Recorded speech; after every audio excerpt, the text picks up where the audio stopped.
So this is part 2 of Foley catheter insertion for a female. We left off at the last section, part 1, where we positioned the patient in dorsal recumbent, and we're draping, and we did pericare. During pericare, we were able to look at the meatus and make sure that if you need a flashlight, you could get a flashlight, or if you have someone here to help you, they could actually hold the leg and hold a flashlight as well.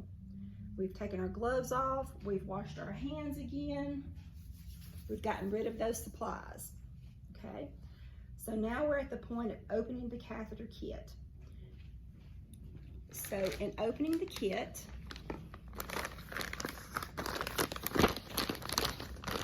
let's go ahead and expose here before we open the kit. All I've done is place a sheet up here for the patient to feel like she has got some cover on her, okay?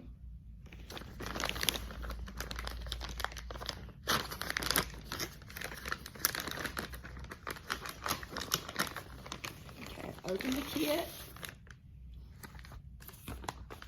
I take this bag and I just roll it down.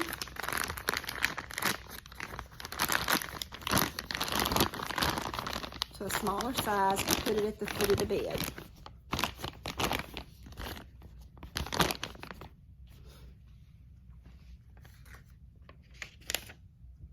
The label is here on top if you need a label for a specimen. Now there's a correct way to open a kit. You would actually want to put the kit between the feet. If you put it too far away, you're going to have some contaminated area.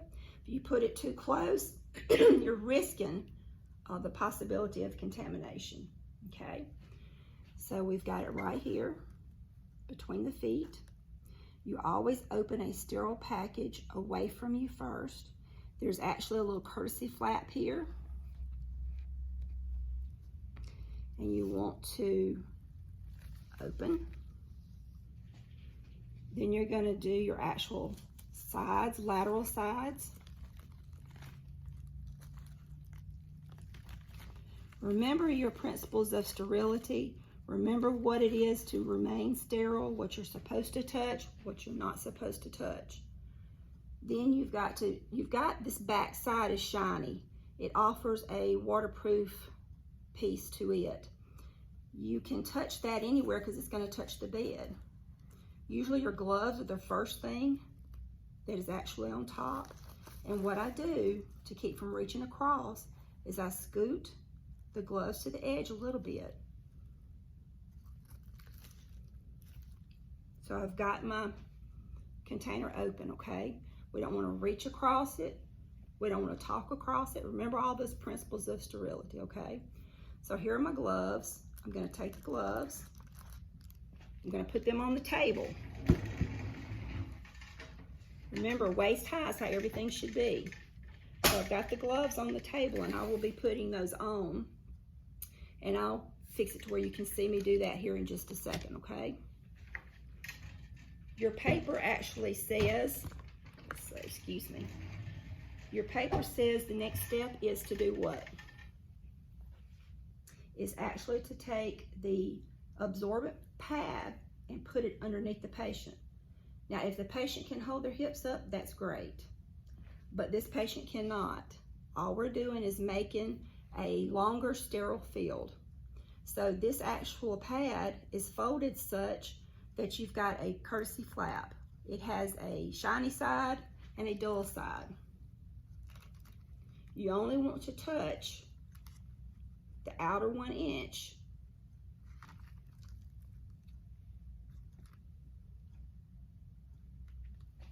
Okay, so in doing this, you don't want to have your back, you don't want to reach across and do something like this, okay?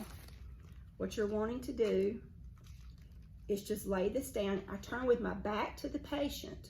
I don't know if you can see. Let me fix this camera so you can see. Can you see how I'm holding this? My back is to the patient. And I just lay it down and let it drop for right now, okay? Now I'm gonna put on my gloves, because when I put on my gloves, I can touch anything in this sterile area. All right, so I'll let you watch me put on my gloves, even though you've all been passed off on this. It says cuff in. You open it up. If this package has got all the flaps in it that they normally do, you want to open distal first, proximal,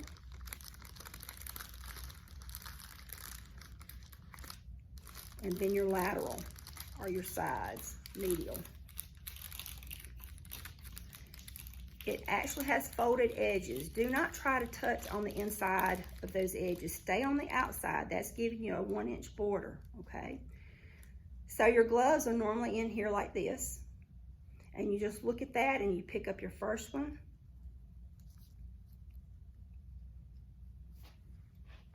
I'm just trying to get this separated.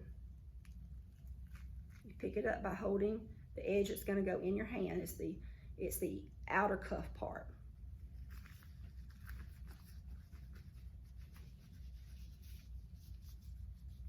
Okay, now you're going to pick up your next one under the cuff. Remember, this is actually all sterile. Sterile can touch sterile. But now I've got an unsterile hand, a sterile hand. I need to be really careful. So you take this thumb, move it out of your way. Now, I'm completely sterile, okay? So what I've got to do now is get my fenestrated drape. I'm going to pick up my tray, so I can put that pad down there. The fenestrated drape is actually very big drape in this package. So you want to hold it up high enough that you're not going to touch the bed accidentally. See how long it is? And you want to lay it, remember, back to the patient. Back to the patient. Lay it across the perineal area. Sorry, y'all, I have to touch this just to get this where you can see better. If for some reason you contaminate your gloves, you're going to need to change them. If you contaminate the kit, you'll need a new sterile kit. Okay, I'm only touching the inside of this. Do not go to the outside, only because you're risking possible contamination. So if you'll look, I have created a longer sterile field with the fenestrated drape, the absorbent pad, and the other drape that the kit was in. All right, so the next thing it says for you to do is to unstack the kits. Okay, so in doing that, you want to make sure this one actually has the iodine swabs in it. I'm not going to open them up. We will not use iodine on the mannequin because it will stain, okay? But you would want to replace this or take and drain these for your kit for your pass-off. But you want to open it up, take them out, and put them right here. If you leave it in here, you're going to have a hard time getting each individual one out of the package one-handed, because that's how it will be. So you open it up, take all 3 swabs out, and lay it right here so that you can actually reach the handle.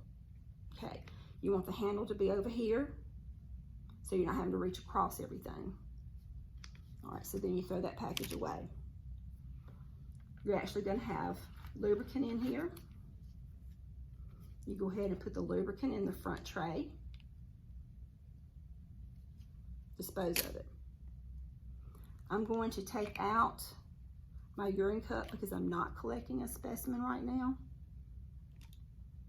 The next thing you have here is your Foley catheter itself. Now it is actually in a paper lining bag, and you want to take it out, being very careful that it does not flop around, because it will. It's like a big rubber band. Okay, this has got to come out of the way. So let's talk about this. This is double lumen. And actually on this it says 12 French and you're going to use 5 milliliters or 5 cc's to blow up the balloon. Okay. Most kits today tell you do not test the balloon prior to putting it in. And the reason for that is once this is inflated to test, it does make it a little bit bigger, and evidence-based practice has shown it to cause trauma to the actual urethra. But for your skill, we're going to have you do what your skill sheet says right now. And some kits may not be pre-tested, so you have to do this.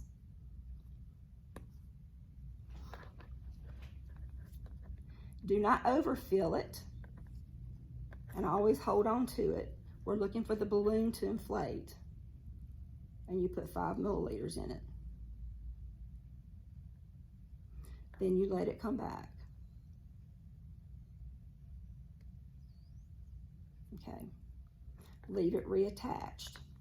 You could lubricate this right now if you wanted to, but because there's not lubricant in here, it won't stick, and I'm afraid for pass off, it might flop around, okay? So what I would do is just leave it right in here till we get through cleaning, okay? Let's see here.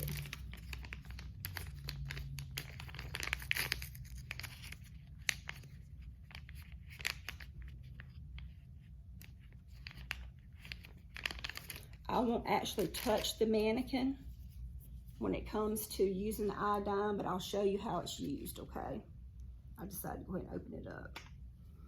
All right, so once this hand, which is my non-dominant hand, touches the labia and spreads it apart, I cannot let go. If I do, then I have to start over, okay?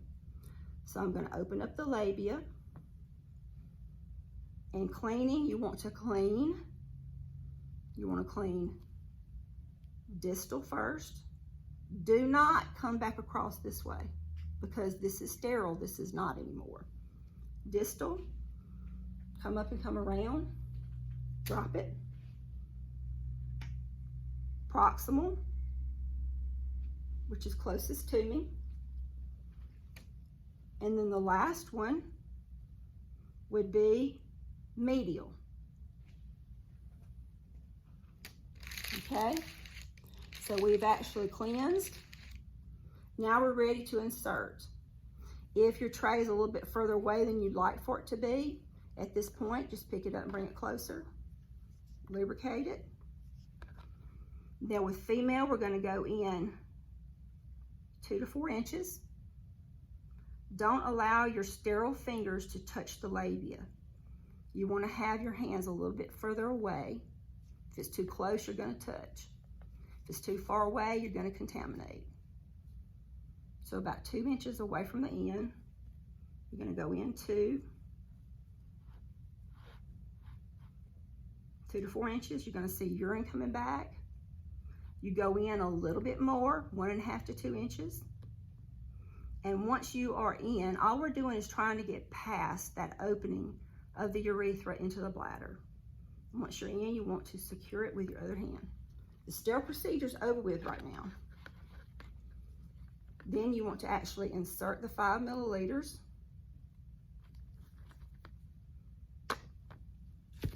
Give it a little tug, making sure it's secure.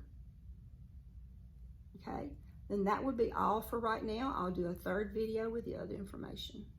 Thank you.